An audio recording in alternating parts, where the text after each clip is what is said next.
Hello everyone, in this video I'll be showing you a Dragon Hunter's Great Katana build guide in Elden Ring. This kind of functions like the Moon Veil. It has a ranged attack that you can charge up and hit from a distance, and it deals extra damage to dragon type enemies. So if you're going against Curse You, Bayle, you're going to get extra damage off. So the nice thing about this is it gets buffed by both the Shard of Alexander and the Godfrey icon, because this can be charged. So that's why I equip both Shard of Alexander and the Godfrey icon, as well as Lord of Blood's Exaltation, as well as the White Mask, as this is going to boost our damage by 30% after we trigger Blood Loss buildup, and it has 55 Blood Loss buildup per attack, so that's pretty good. The Dragon Wound Slash is a really nice weapon art, as you saw there, because it attacks from range.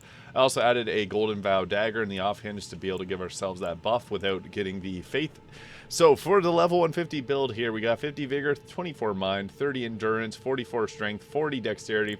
Mind you, this is a quality weapon, so it does have scaling up to 40. That kind of works well. So after that, it does start to fall off. So to get the most damage out of it, we want to split between these two stats. So if you do have high dexterity or high strength, you don't have to respec. You can go with just that, but you get better scaling off of going both of them. So I also went 10 intelligence, 15 faith, and 16 arcane there. We have 56 poise, so that's what you want to be shooting for minimum with a medium roll. And yeah, Lord of Blood's Exaltation, Godfrey icon, Shard of Alexander. Now, the way that we're going to be setting up for this is we got Flame Grant Me Strength in the offhand. You can also use Swarm of Flies to trigger that Blood Loss buildup. Then we can two-hand the dagger here to give ourselves Golden Vow, and then we're just going to go ahead with the weapon here. And you can two-hand it for a bit more power, and it does have a really fast attack that you get whenever you two-hand it. So 1400 damage on a quick press of R1, but if you charge up the attack, that's 1500 damage. It does quite a bit.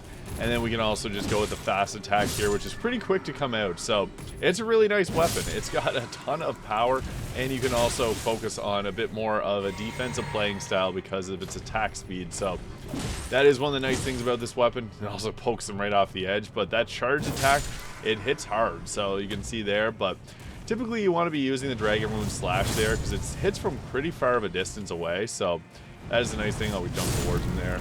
I'll just go refresh the Albinarix here just to show you the distance on this weapon. But if you're going against Bayle, this is probably the best weapon for it because it's going to deal extra damage. Now, you can go for his little stumpy leg, as it sometimes does trigger the attack twice on that area. So that's just going to give you further damage, obviously. But yeah, the distance on this is pretty good. So you can see there, we can hit from far away. So you don't even need to get up into the action. It actually functions somewhat like the Moon Veil, but even further distance. The rock was in the way there somehow. But yeah, this is a really good one for a number of reasons, but the distance on that weapon art is incredible. So don't be afraid to hit from a distance, and it does kind of take enemies out of their attack animations from a good amount away. So that is a nice thing about it.